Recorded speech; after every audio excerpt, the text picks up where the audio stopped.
Hello everybody, thank you for coming. It gives me great pleasure to welcome you all this evening to the second in a new series of talks here at the Courtauld from the land of snows, the art and architecture, the art and material culture of Tibet and Himalayas. Thank you both to the Research Forum and to the Translators Research Cluster for your help in getting this new series off the ground. I'm really thrilled to introduce our speaker tonight, Peter Ham, and to welcome him to the Courtauld today and to London. Peter has been researching Himalayan culture as an author and photographer for over 35 years, documenting it in 16 books and numerous articles till date, with a special focus on early Indo-Tibetan art. His Holiness the Dalai Lama, UNESCO and the Archaeological Survey of India have supported his work. Based in Frankfurt, Germany, Peter is a Fellow of the Royal Asiatic and the Royal Geographical Societies in London, as well as the Explorers Club in New York City. Chairing the Society for the Preservation and Promotion of Asian Heritage since 20 years, he is active in curating exhibitions and performing multimedia presentations on the subjects of his research. With special permission, Peter has been documenting the sanctuaries at Tabo Monastery in Spiti on the Indo-Tibet border, otherwise strictly off limits to cameras, for 30 years. In the summer of 2023, he returned with photographic equipment that provides the highest digital resolution in the world. The result is a book of outstanding quality and breathtaking beauty. Please join me in welcoming Peter to celebrate the UK launch of his latest book.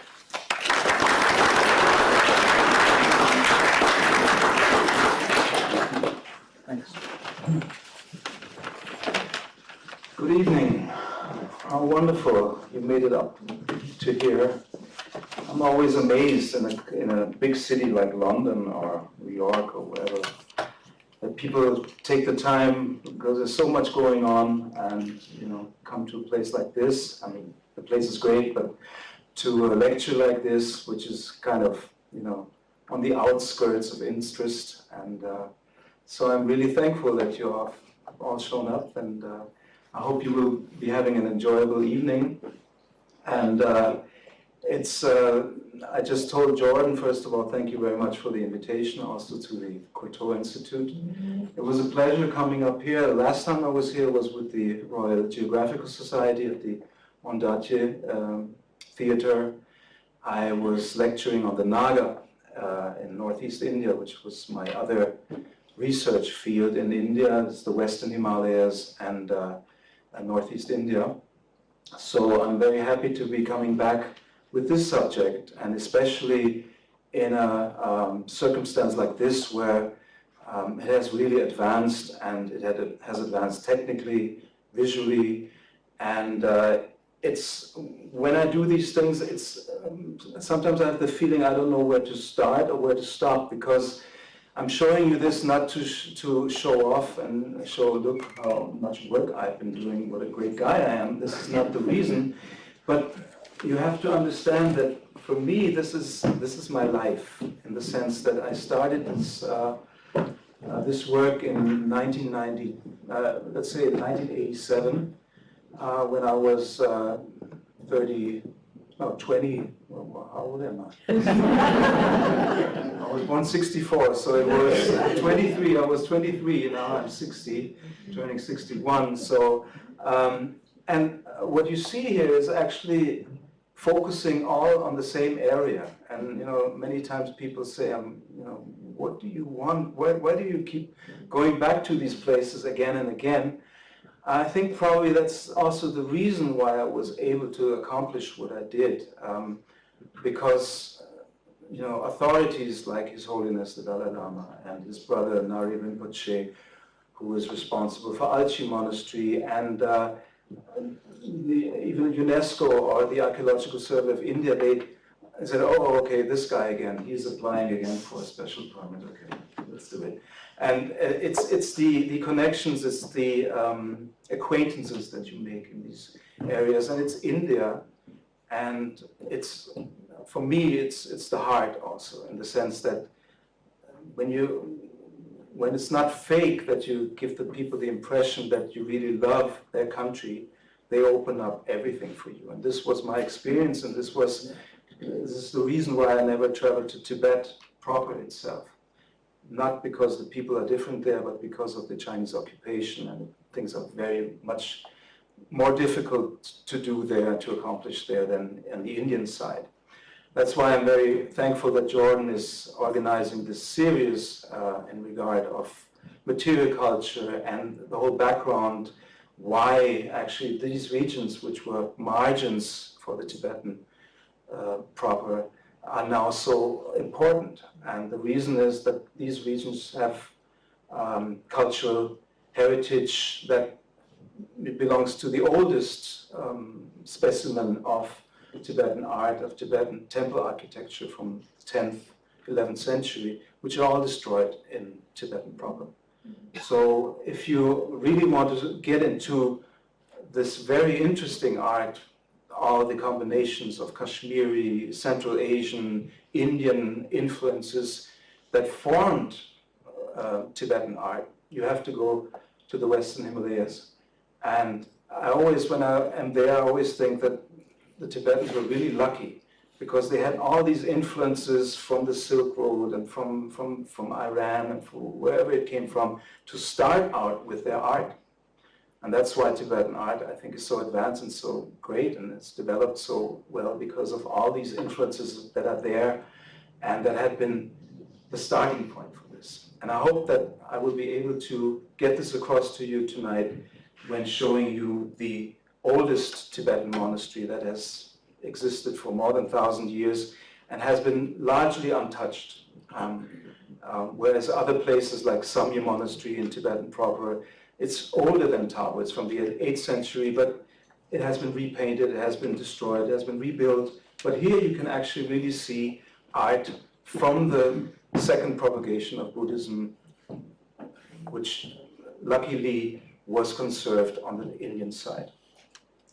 The second thing, or I don't know if it's the third or the fifth or the 50th thing that I would like to mention, is that all of this work, my last or latest work on Tabo and Alchi Monastery, would have not been possible without a certain camera company. And I'm not endorsed by this company besides when I do this work. And I cannot afford this company because those cameras, just the body is around 60,000 euro. And I was, equipped with this, by this company, with I think £250,000 to go to the Himalayas. And I was like, what, how, why is this happening? Because I started out with this small book, which was just a travel account. It was just, I was lucky and fortunate to be in that area when it just had opened up, the Spiti region in the Western Himalayas. And it was 1993. And I just, wrote diary, and a friend of mine read it and said, this is good, you should show it to a publisher. And this is the way I began. So just as a traveler and somebody who, with a certain amount of talent for photography, because that book already included photographs, very bad photographs quality-wise in comparison to what is there now. But that was the door opener. And the first book on Tibetan art that I aimed at doing, which was also like a first effort, The Forgotten Gods of Tibet, already came out in 3 languages. And that opened the door to His Holiness because I visited him with 3 different languages on that region, which is so dear to him, which is so special. And it went on from there. And so I'm trying to make you understand that this is my most important part in my life, and it has been rewarded by certain people. And the company is Phase 1. It's a Danish company. Maybe some of you are familiar with Hasselblad, medium format cameras. But this is like 3-4 times the quality, if you may say so. They're very much engaged in cultural heritage preservation next to aerial photography, because the camera produces photographs which are in a printing resolution 1.5 meters high and times 1 meter. So you can make a book without having to enlarge the photograph by 1.5 meters in height. So for the first time ever since the algebra, I had not to enlarge photographs, but to diminish the size and decrease the size to get them into a book. And that's why I'm doing the concept, or I've developed the concept of photographing these monasteries as they are. Luckily, with my special permits, I was able to bring in lights which are in a good conservation status. They don't harm the paintings. They're without UV aspects of light. And I use very low lighting situations because the cameras, I can expose 15 seconds without having any problem with, like we used to have before on film, with the emulsion. When you have a long exposure, everything changes and you're not sure about the outcome. And the digital format, I didn't do any digital photography till the book Ruge Ages of Gold, and only then when Phase 1 approached me and said, try out our camera at minus 10 degrees in November on 3,500 meters, then I took over onto digital. So I have an exhibition right now on Alchi in Tibet House in New York, and a second one on Tabo coming up in April. And I would be happy to have an exhibition like that also in London. And the concept is to make an immersive installation, not with beamers or projectors as is typical thing, but with printed photographs. And we do that by printing the photographs on wallpaper, because the wallpaper has a certain haptic quality to it. It looks like wall paintings, actually. It's like the furnishing of a Tibetan temple wall. And with photographs, if you do a Tibetan monastery, the interior of a Tibetan monastery, 4.5 meters high as they are, you only have to enlarge the photograph 3 times. So that's why the quality is like absolutely amazing. And I'm pretty much the only one who does things like that. And another reason why the company supports me. And one last story before I start my lecture. I had an exhibition of that kind in Hamburg. And there was a very nice elderly lady coming to me. And I was reminded of that today because I went to the British Library because of the Silk Road exhibition, which is also in the British Museum, where Oral Stein was, taking all these manuscripts from there. And we have German researchers who hacked out, paintings from Dunhuang Monastery and took them to Berlin Museum. And in that spirit, the lady approached me and said, "Young man, your exhibition is really, really nice, but you're bringing back those paintings when the exhibition is through to the Himalayas, isn't it?" So this is how real those photographs appear. And in my lecture, I have tried to incorporate the technical facilities of the keynote presentation to enlarge images once in a while to 100%, so you can see that actually the amazing quality, which is, the screen is quite limited with 72 dpi, but at least you will get a bit of background for that. So, Tabo Gods of Light, this is the second edition of my book from 2014, where I was still using little format cameras like a Bronica and a Raleigh cord, old cameras, for taking those images. And after I did my book on Alchi Monastery in Ladakh, I thought this is the place where, which you will see, which is like incomparable to anything else. So when Phase 1 asked me, what is your next project? I thought, well, I could imagine going back to Tabo and redoing it and giving it the credit with this quality that it deserves. And luckily they equipped me with with these cameras. And we have 2 gentlemen here tonight, which will join us for drinks later on. And one is Tony Bauer, and he has a DTech Solutions and Teamwork company here in London. And he has this camera with him tonight. So you can actually spill your beer over a 60,000 pound camera later on. No, you can look at it, and he will be delighted to show it to you. And it's very simple, very easy. It's just, the result. mean, when I got schooled about this camera, when I was informed about it, I said, the only thing you may not do is shake the camera while you take a photograph. Everything else, because it has like 16 apertures of pictorial information in it. So when you do a photograph which is too light, everything else, 16 apertures lower, so darkness is still recorded. So you don't have to be able to take any good photographs besides shaking. You can do it afterwards in the post-production, and this was very much necessary for Tabo because it's a very old and crumbled place, and the walls, there's no straight wall. So I think the quality, it took me 9 months afterwards to get the photographs to the degree that they are here now, which is not that the camera is so bad, but the situation in Tabo is so difficult to photograph there. It's pitch black. And when you have like, you cannot take more than 2 lamps with you, and you have to make it on a small level. And then when you put them on, then you have like cracks in the wall, and they go like this, and there are shadows there which are not part of the original painting 1,000 years ago. So that made it important to do a lot of post-production, which served not the change or the making the photograph ideal, but served the original painting as it was done, or the original sculpture. And because the painters, when they did it 1,000 years ago, they of course had a straight wall. And so I thought, this is the way to give credit. Okay, when you travel to Tabo, it takes you from Delhi 3 days by road. Sometimes there are flights to Shimla, which used to be the former British summer capital in Himachal Pradesh, a newly generated state.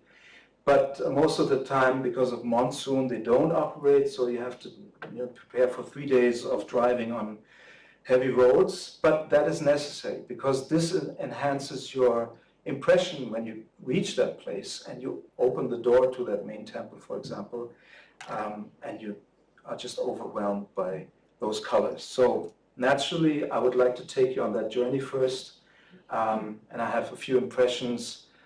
I filmed, not with phase 1, because that would be an amount of data which we just cannot digest, but with a mobile phone in 4K, so I hope that you will appreciate the consecutive rareness of the landscape, which then actually leads to Tabo.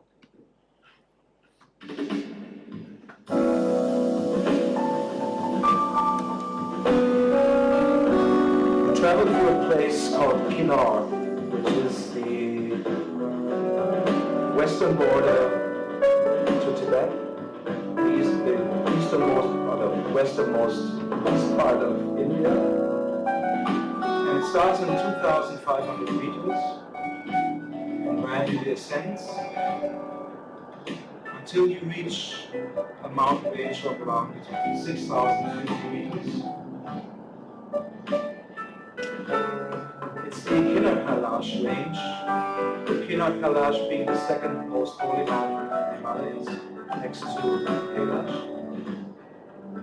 And there is the monsoon border.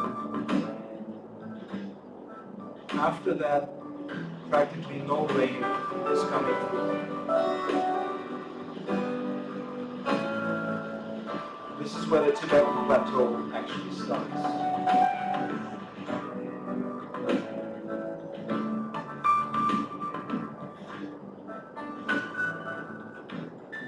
And the road takes a turn. There's practically nothing in it.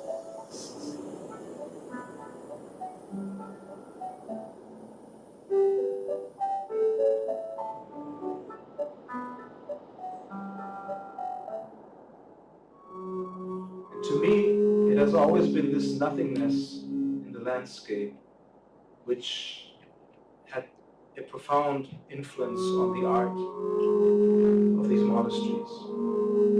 Because people tried to create a cosmos which was not dangerous, a paradise, so to say, because of all this infertility and rawness on the outside. On 4,200 meters.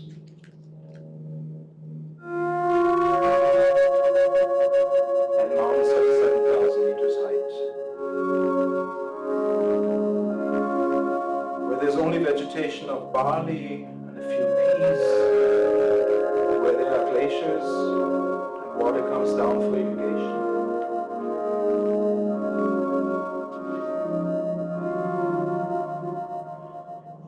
So that's why Buddhism, with all its aspect of eternity and of simplicity, found it a stronghold to exist. And one of the most amazing examples of this early Buddhism is the monastery of Tabo.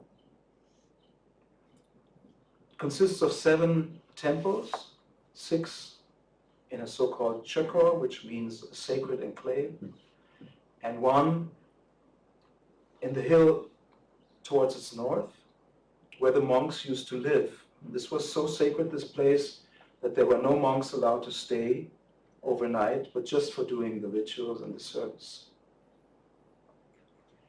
So in 996, this place was founded by the kings of Western Tibet, the Gurga kingdom, and it's the Tsuklakang, the palace of the excellent teachings that we are access to, and I would like to show you for the next 5 minutes this place alive, which normally is not the case, but which was made possible for this documentation.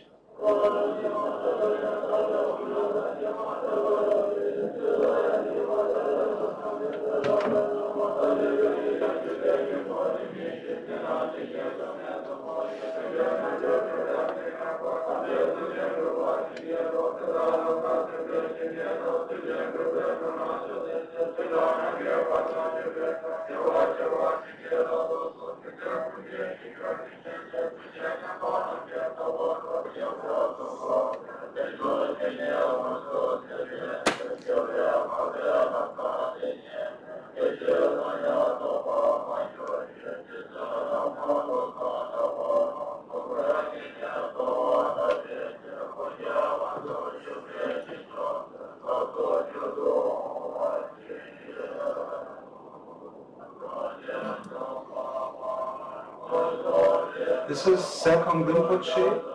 He used to be one of the main teachers of His Holiness the Dalai Lama in his former reincarnation. Serkong Rinpoche, the old one, lived in Tabo, lived in Spiti, and died there, and was found again also in Spiti Valley. This is him. And I'm showing you this without commentary because when you enter this room, this is what you actually see next to the monks, of course, which are just normally not there. But this overwhelming amount of art, sculptures as well as paintings, and you are left to yourself not knowing what this is actually about. That's why we write books.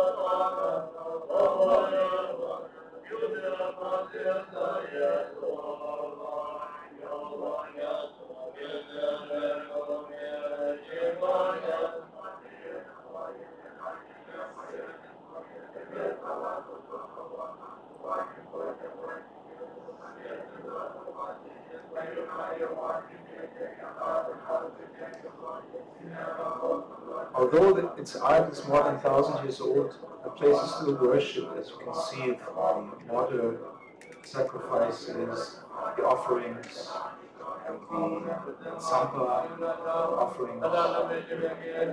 And the monks are performing a service or puja for the central deity, the golden one, the silver golden one in the middle, which is called Vairochana.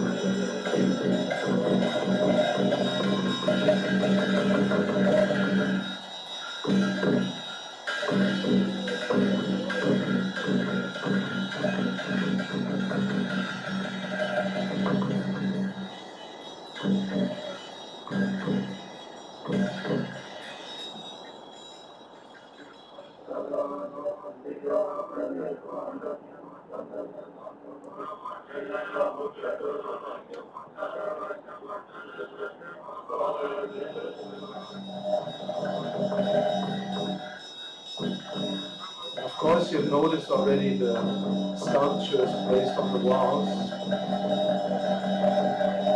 They actually surround the Vairochana.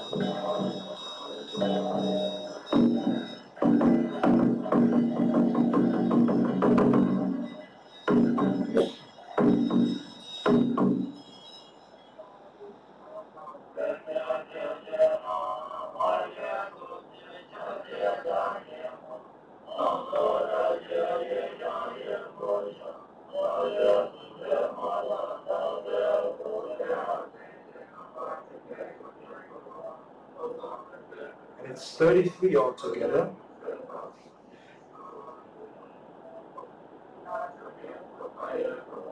Some of them being marked by red halos, all different in color, all with different gestures. Some still equipped with artifacts.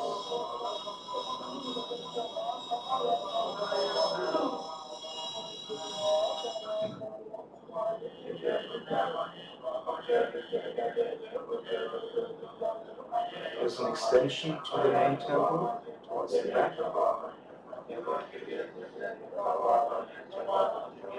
Some wrathful, some peaceful.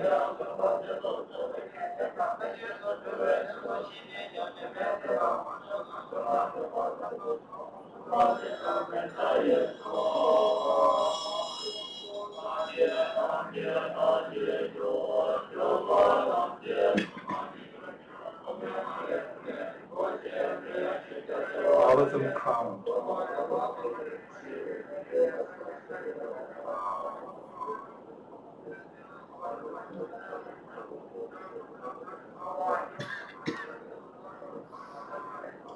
This is actually the impression that you get when you walk through the temple and the way the pilgrims do, clockwise circumambulation.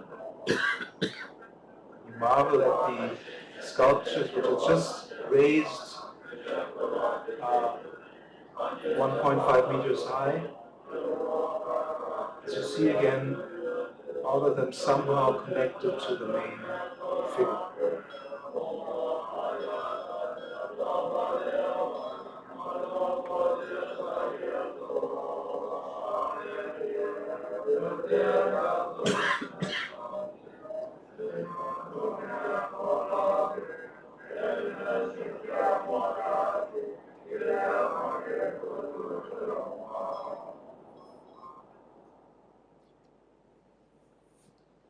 What is actually the meaning of this? We said 33 figures altogether surrounding a central figure. And when we look at it, it's not that all red colored sculptures belong to one cycle or circle, and all blue ones, naturally they are different in color wherever they may be seated, but the main figures in each of these circles, the ones that I showed you with the red halos, those are bodhisattvas, or you could call them bodhisattvas. Actually, they are Buddhas of light. They are supposed to symbolize a dimness of the original all-encompassing light, which is the meaning of the central deity, Vairochana. The I will get to that in more detail a little later on. The problem that the Tibetan architects had was, how can we transfer this concept of this Vajradhatu mandala, the mandala of the realm of the sacred truth, the diamond-like truth, to a temple. Because when you have a mandala, we know these forms of architecture, for example, from Gyantse in a later 14th, 15th century architecture, and from the stupa architecture in Tibetan Buddhism. It is very difficult to access this, because when you access it at a certain point, you would have to leave out one of the guardian deities.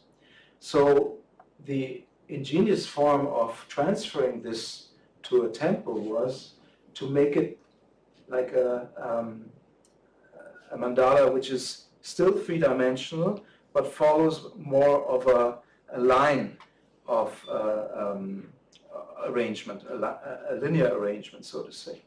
So what we have here is that we place Saravid Varochana, the fourfold Varochana, in the middle, if we consider that there's also an annex in the back, a circumambulation path, and then have, so to say, the deities all around him, so that we will have a linear mandala, but still the mandala form is maintained. And these images were drawn by an Austrian architectural scientist who has this amazing ability of drawing these figures with the mouse, the computer drawings. So he's doing this not with a pen or a pen pad, he's doing that still with the mouse. And my desire had always been to photograph the figures the way he was drawing it, because as a drawing it's always very easy to grasp a certain subject if it's deprived of anything else that is, taking away attention from what you actually want to express. And if we talk about that, this linear arrangement is the speciality of Tabo Monastery, then it's very nice to have a photograph like this, or at least a drawing. In my old book, it was just those drawings of the southern and the northern walls. But thanks to phase one, I was actually able to finally do photographs like that, in the way that I was just photographing each of these figures by itself, leaving out the pillars that are, in front of them. I will show you in a bit.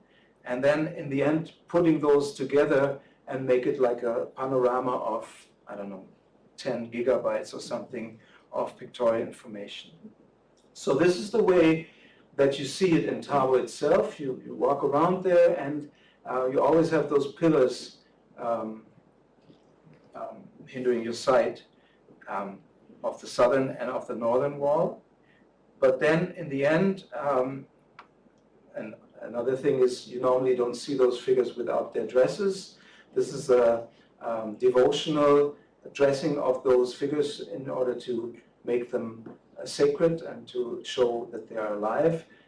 Sekong Rinpoche allowed, for documentation purposes, to show, as I will show you in a bit, the original decoration of these sculptures, to have these dresses withdrawn from the figures. And by, as I said, taking each of these sculptures, or the whole part of the wall where these sculptures are, one by one, and then putting them together, it was possible to generate this picture here. So this is, for scientific purposes, of course, a gold mine, because in the end, when you enlarge it to the degree that they are there, like 1.5 meters high, you can even read the Tibetan inscriptions of the narrative, painted narratives that are painted below the sculptures there. So this shows you the southern wall, the main southern wall, and the main northern wall put together. And this is a fold-out page in the book also, which goes until 1.6 meters in width. So nothing to take with you to the bathroom.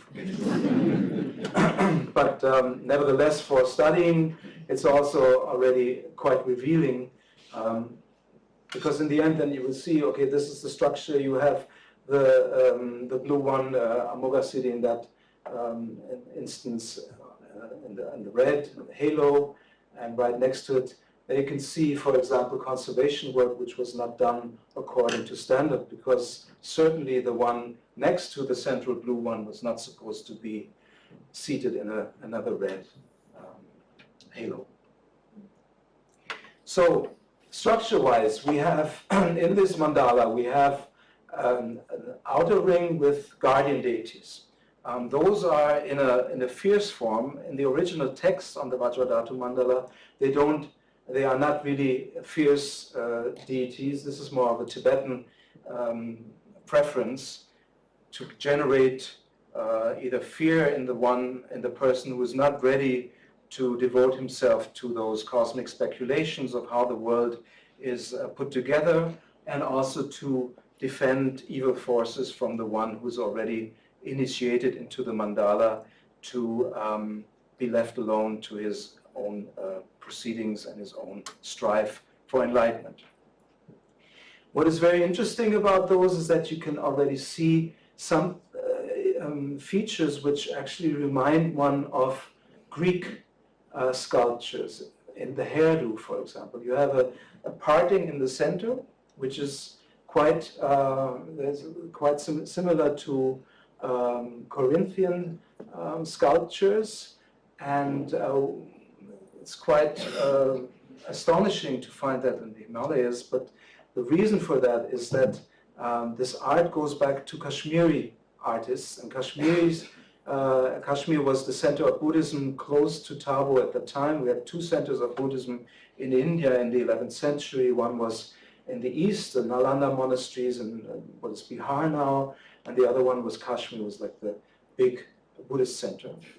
And the Kashmiri artists were preserving the art of Gandhara, which was mainly influenced by Alexander the Great, who came with Greek, the Apollo ideal and the other art into Afghanistan, which is now Afghanistan, Pakistan, that area of Gandhara, and formed the first Buddha idol, so to say, or the people there used the Apollo idol and transferred it onto the first Buddha images that we actually have. And this whole Kashmiri aspect of the Kashmiri style continues in all of the sculptures and also the paintings in Tabo. Very rare because, and also quality-wise, we don't have any other temple in the Western Himalayas where the quality of the sculptures matches those of Tabo.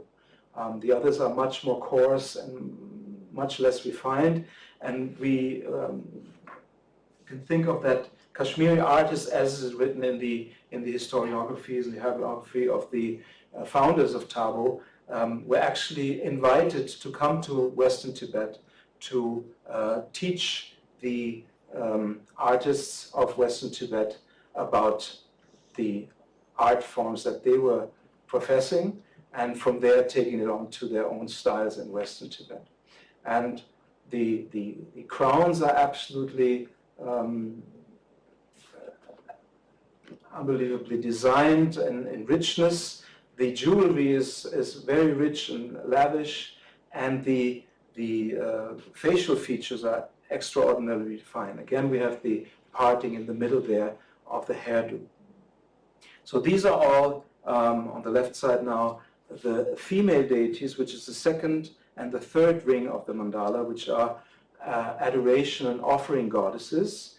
The first ones are creating, so to say, the outer circle, the mood, by offering incense, by offering song, by offering beautiful moods to the person that wants to strive for the enlightenment, for the search for enlightenment. We have to imagine that at that time Buddhism was not established in the region.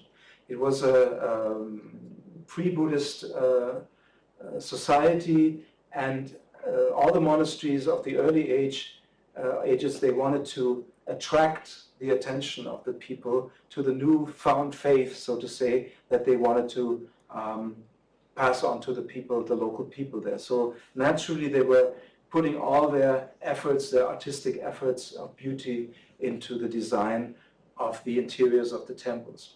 So after that we have four, you have to have the drawing again, but there are four circles surrounding the main deity, and those are all bodhisattvas that are associated with the four Tathagatas, which are the Buddhas of light, the diminishing of light after the original fully white light. And those are again designed in a very specific manner, because those are the way the way of the gestures, the way they look also comes from the insight of the person that had the idea or the vision of that mandala, how it's supposed to be transferred into art. So we have those guys, those two raising their arms. The one on the right is Vajratikshna. He's associated with Manjushri, which is the bodhisattva of wisdom, who is traditionally depicted with a sword in his arm, and that sword for sure had been there. It's now 1,000 years later, it's not there anymore. But also look at the lotus thrones, how they are designed, and the great thing about that we could take those clothes away from the sculptures is that we could see actually the textile design of 10th century, 11th century Kashmir at the time. Again, in Kashmir there are a few stone temples, the ruins of stone temples preserved, but nothing like that. We know this art from bronzes, which are in the British Museum and in other places, where we can actually really correlate this form of art to Kashmiri sculpturing in the 8th to 11th century. We have also a very close proximity to the Swat Valley. This was all part of what later became Kashmiri art. What you actually see here also is that the amazing amount of pearl garlands that are, really encircling the whole figure. It comes from the top, it comes from the headdress. That part has been, is gone, but it went all the way around like a mala, like a flower mala that we see in standing bodhisattvas also in sculpture. So that is also something very unique that is still preserved there. I don't know what this is just a part, some more of the designs of the dhoti designs, the dress design up here. We will see that later on, because later on we will see a painting which actually has the same design on the painted dhoti like we have here and the sculpted one. Textiles, I know that Jordan, who has organized this, is much into textiles for his, is this for his doctoral thesis or for his PhD, is that right? Okay. So I have brought this also along, and not only because of that, but Tabo is the only place in the world, in the Tibetan world, where ceiling decoration is actually really done with textiles. In Alchi Monastery we have ceiling decoration with painted textiles, but this is actually really cloth that is still there. You can see it in a few instances hanging down, unfortunately. Another example like this is this terrible one, where we can really see that this place needs conservation badly, and the Archaeological Survey has not dared to do anything about that here. And but we hope that eventually people that can really do that are able to work in monasteries like these. But it's really cloth. Later we will see a close-up also in another part of the temple, where you can really see the coarse structure of the cloth that is there. So this will lead you to the center of the mandala. Those nuns were visiting while I was working there, and we follow them along to the center of the universe, so to say. Sarvavidva Rochana, the fourfold all-encompassing light, which the Tibetan Buddhists of that time thought would be the essence of everything existing on this planet. Every sentient being is the center of this, is what is actually placed here as a silver and later golden painted fourfold figure.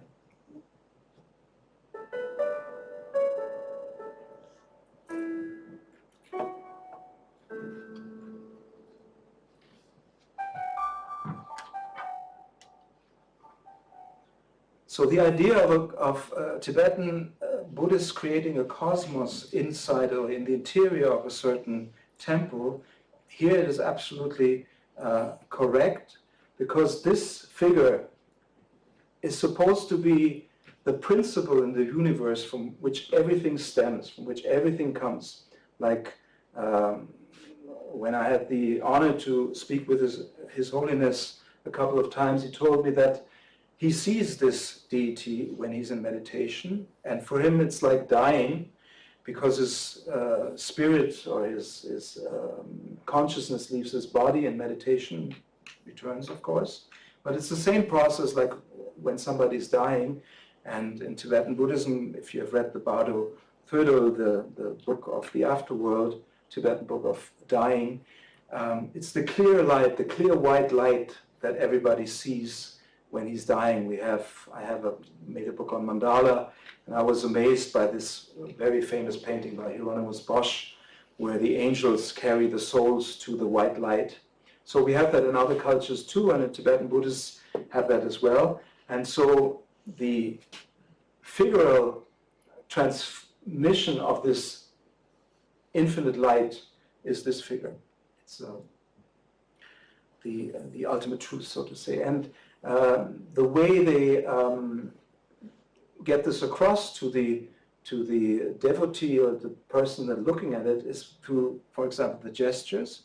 We see that this figure next to its fourfoldness, so in all parts of the universe looking around, it has two different forms of holding the hands, and besides of looking different from all perspectives.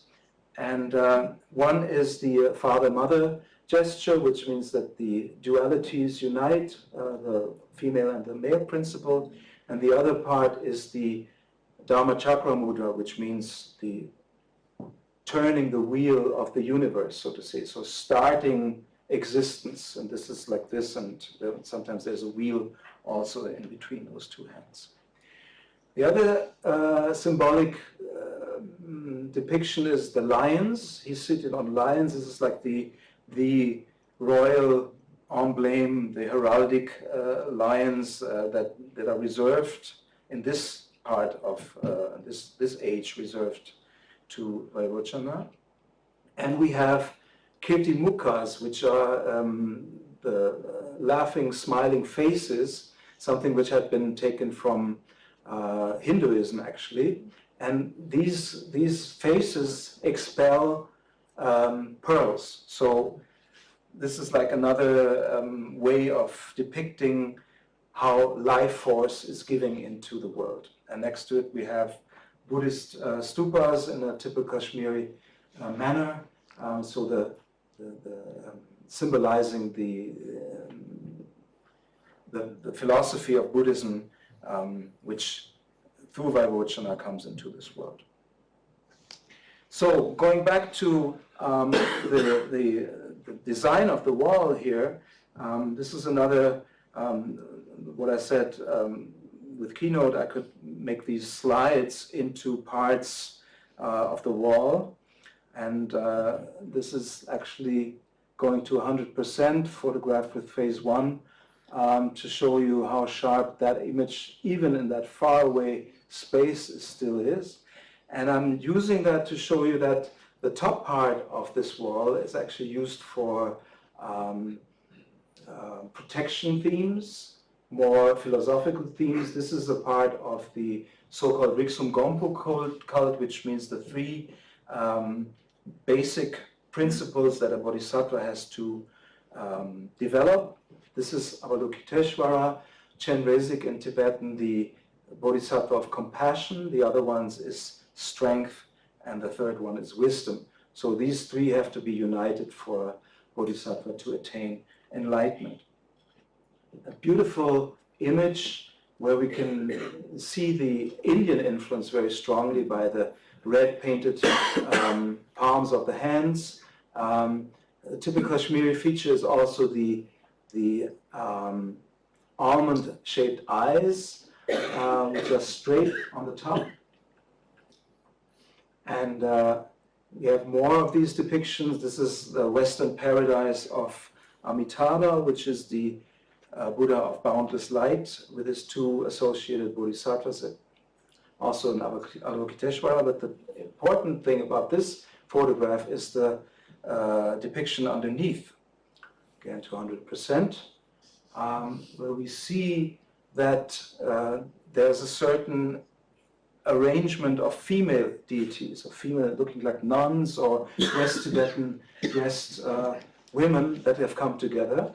And actually this is the pre-Buddhist priestess or deity, goddess that used to be the main deity of the region before Buddhism came. And the interesting thing is it was later incorporated into the Tibetan pantheon, but before that we still have a name here, and that name is not Tibetan, and it's probably a Dardic name. The name is Vinumyin, and it has no Tibetan origins and no Indian origins, and it's a Dardic, most probably a Dardic language coming from Central Asia. The rest of the walls is taken by the principles of the universe. You have to imagine the Buddha not as a person, but as a principle. It stands for a certain kind of principle which is active in the world. We have 10 arrangements of threefold arrangements in the temple, which is the 10 parts of the universe, which is the north, south, west, and east, which then the regions in between, and up and down. All these are again depicted on the temple walls. So true cosmos, leaving nothing left to be desired.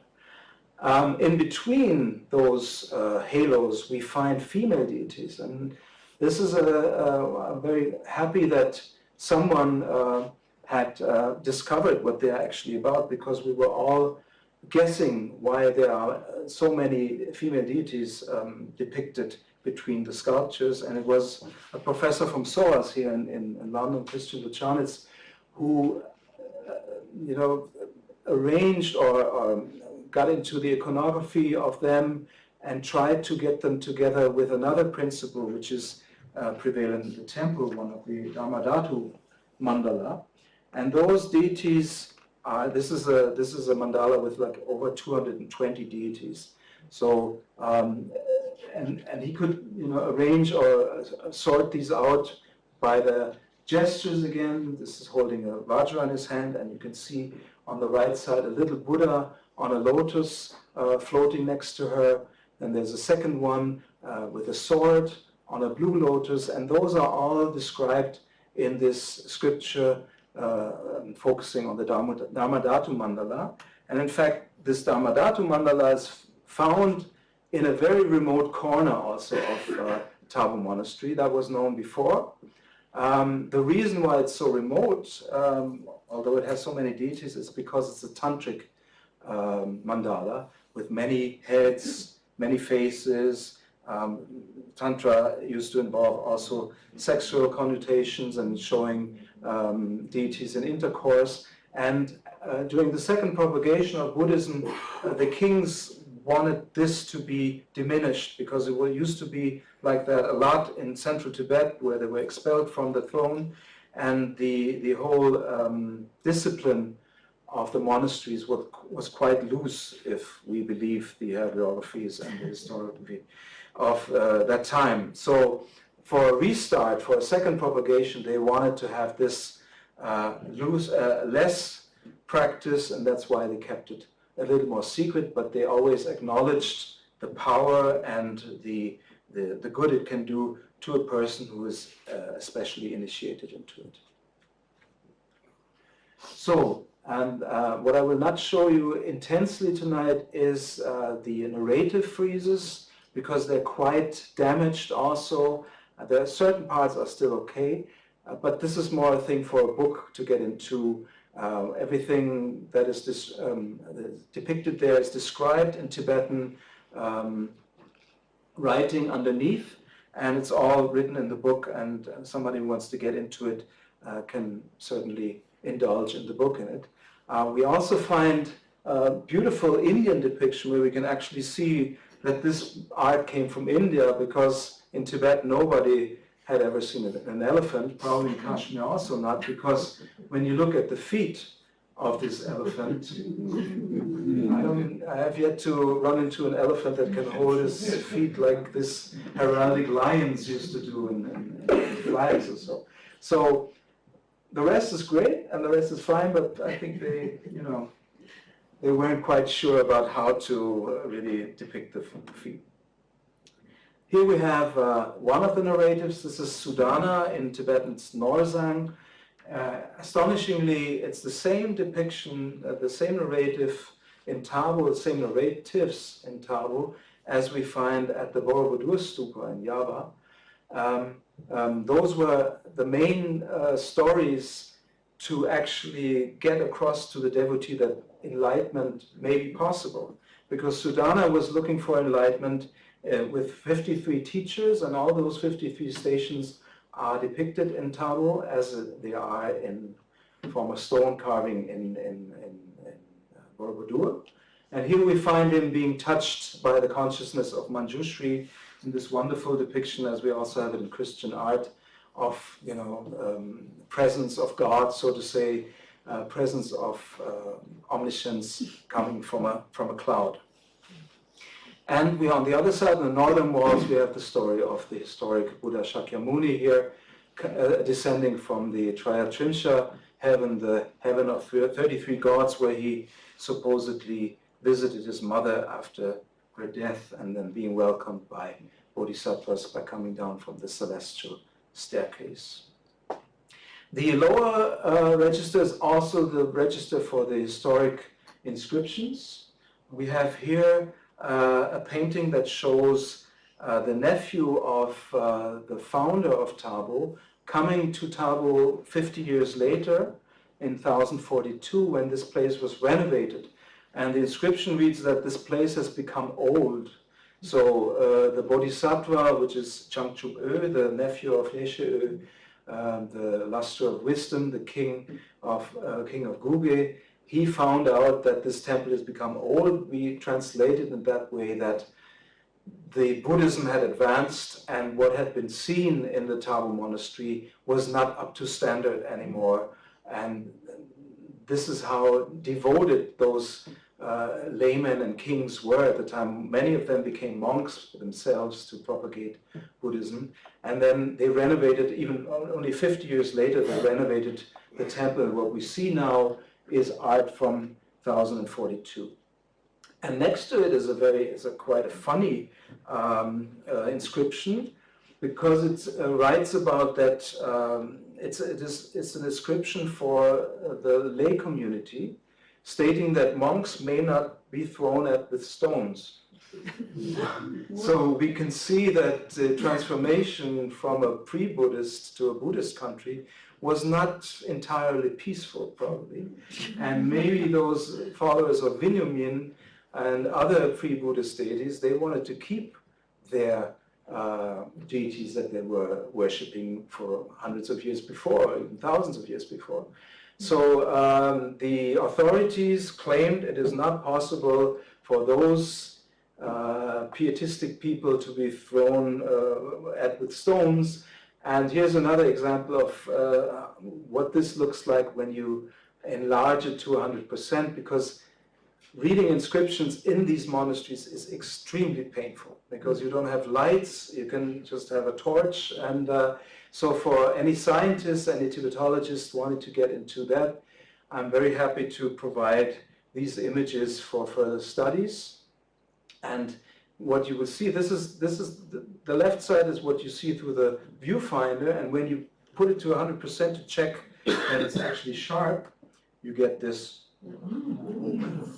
And the rest of the photos is still there. I mean, we only have this excerpt here on the screen, but the rest will be there. You can scroll it down until you have read the whole thing. So I think this is really fantastic to use for that kind of work.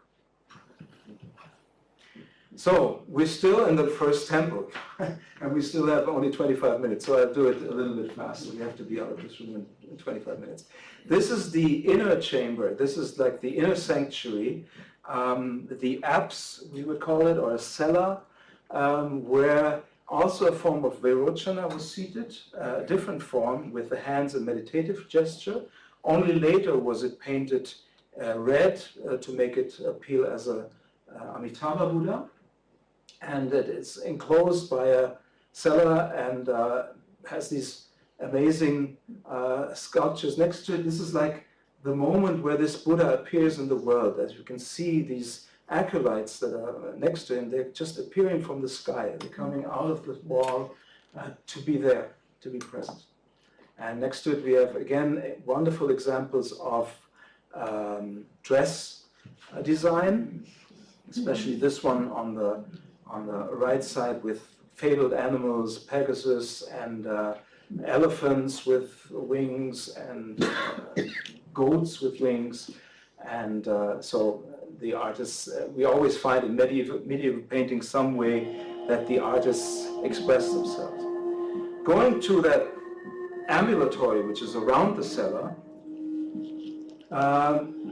includes some of the most amazing Buddhist art still in existence. And for me, this is like comparable to Dunhuang on the Silk Road, because we have 40 depictions in life size on top of each other on the southern, western, and northern wall.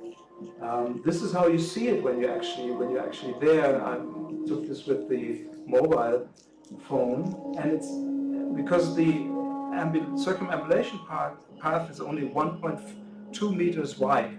So you stand there and you have this mass of painting in front of you. It's impossible to photograph, actually.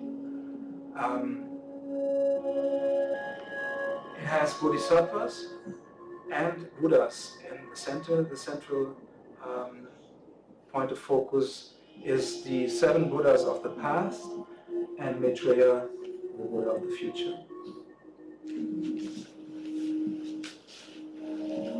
So how to photograph that? And this is where the XT camera comes in, I must say, because it has a function that you can actually use a wide angle lens, and then you can move the whole camera, the whole focus of the camera, the whole lens of the camera a bit further, so you can take more, and then before you have to replace the camera and replace the lights. And this is again by Gerald, one of the drawings that he made, and I always wanted to take full photographs of this part of the temple too. And in the end I succeeded, because again I was taking, this is even more data now, because I took one image each and then placed it on top of each other. This is the way it looks, and it was intended to look when the artists made it. I mean, they are now in quite a bad state of preservation, but this is the concept of these depictions. And we again can pass this whole thing by, which you normally don't see like that in the temple itself. Pitch black normally, and not in the way that is visible here.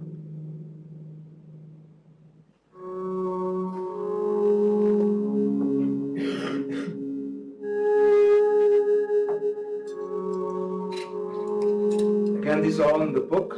These are at the end papers, and it's double pages, each of them.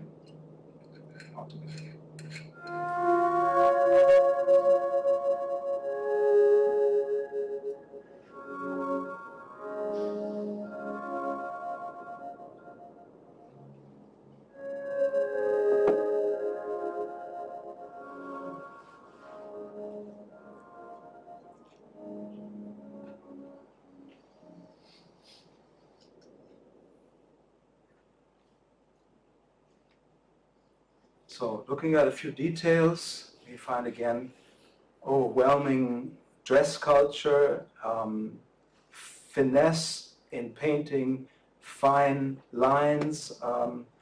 We will see in a face that actually there hadn't been one outline. Outlines consist of 3 or 4 colors to give it that volume, to give it that appeal of being three-dimensional, especially in the muscular parts. We find attributes which are totally uncommon, which are not preserved in the iconography of Tibetan Buddhism. For example, this one here, he holds a fox or a weasel or something in his arm, in his hand.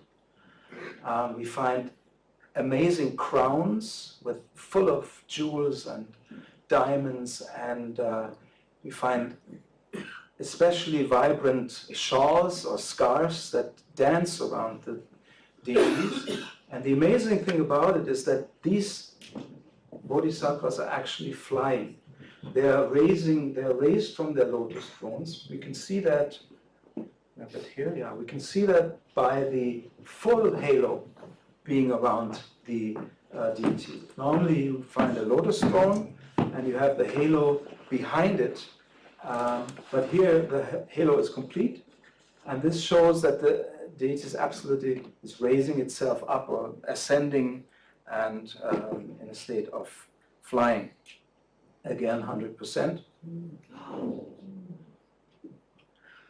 Now, if you consider buying a new car with this camera, I know my option, but I couldn't buy a car for that amount of money. So, yeah, as I said, attributes, this is like a crystal substance that is emerging from the hand of this bodhisattva. It's not a vajra, it's something which is not comparable to anything else. Look at the energy rays. Those are again made of 2 different colors like the scars, and that enhances the whole dynamic of the whole depiction. They're flying around it. Again, this is flask the bodhisattva is holding, no comparison. This one here too. And here is the design of that dhoti, that dress that it's wearing, has its equivalent, as I said before, in this sculpture in the main temple. Look at the hands. They again have this Indian henna painted palms of the hands, but they are so rich that even the top of the hands are, covered by this sign of devotion. And we find Sassanid lotus roundels, which we also have at Alchi, which was typical from the Silk Road going into Kashmir art. Look at this amazing amount of jewelry. And this bodhisattva had the feature of being of royal descent so intensely that his earlobes were completely, by the big amount of jewelry, dragged down so much that he could even tie them through the earlobe, through the hole, and wrap it with some cloth. This for me, I also made a postcard of this. This for me is the finest painting in Buddhism that I've ever seen. I mean, these are like snake-like hands, and even the muscles on the interior of the palm of the hands are shown with a different hue of red. Or this golden twig. We're lucky it's all in the book. We can make it a bit faster. This was again the fox that is holding there, and there are inscriptions there too. This is a Sharada, a Kashmiri script, supposed to be the Ye Dharma inscription. And looking at the central part of it, which are the Buddhas, it's great. With this camera, I found out this Buddha is actually smiling because it's up in 4.5 meters height, and you could see his teeth. I never was aware of the teeth being present. As much as I was not aware that this mouth was open, you can see a small part of the teeth on the bottom row of the teeth being there. So it actually seems to be talking, and getting his message across. Again, very, very fine way. There you can see the outlines being done with 3 or 4 hues of red, and not black, because they had the feeling it's too strong. And here we have the formerly spoken of Greco-Roman form of dress, the tunic that the Apollo sculptures were wearing in a painted form. Looking upwards towards the ceiling, as I said, these are another example of the cloth painting. Here we have the celestial realm. There are only like those apsaras and lotuses to be seen. No bodhisattvas or Buddhas anymore. This is like a totally enlightened realm. Some lucky signs.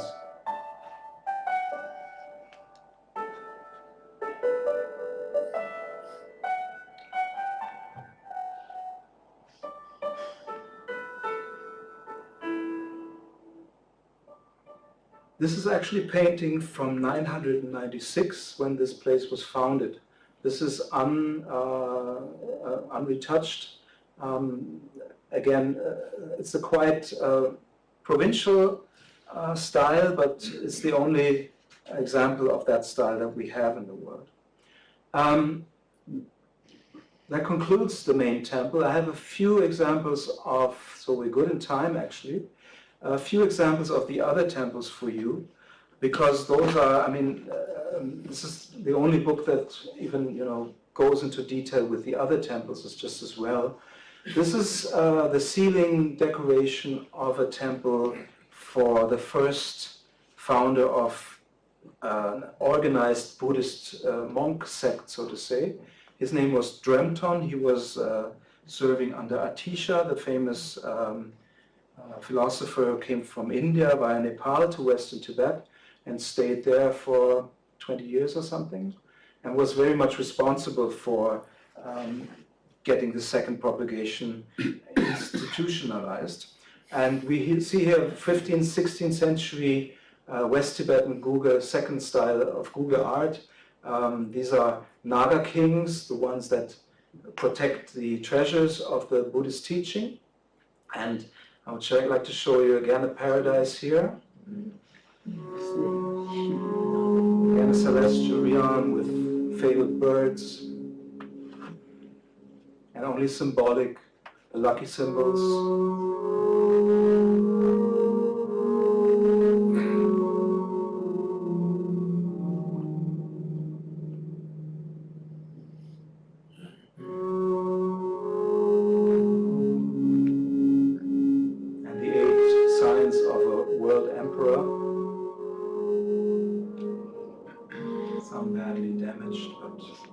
Much still to be seen.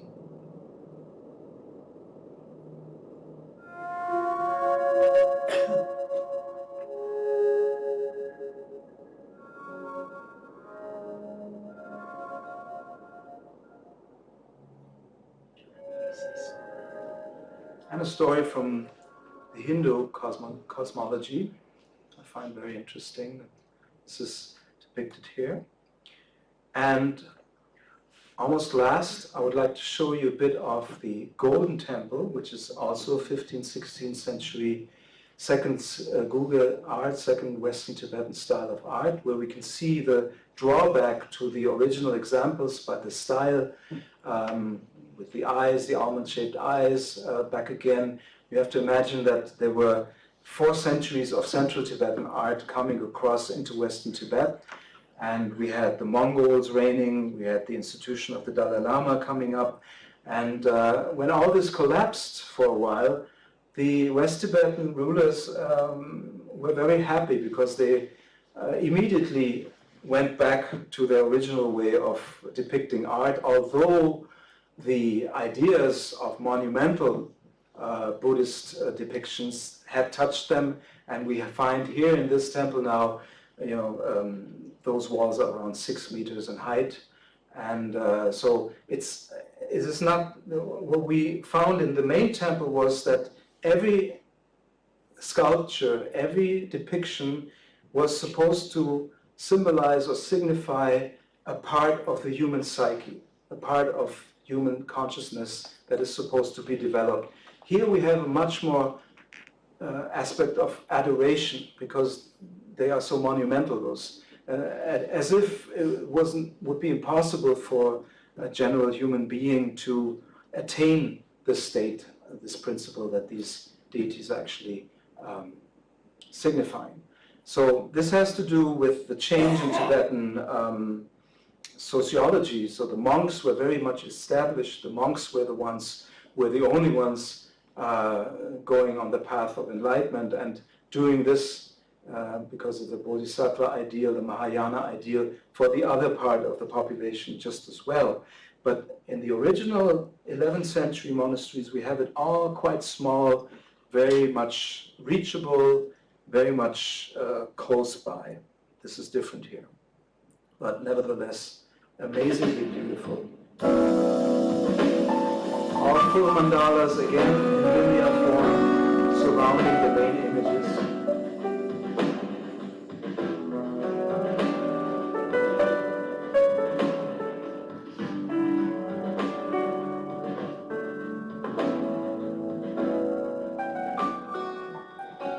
And we have a reminiscence to Sarvavitva Rochana, the white one, with the four heads here.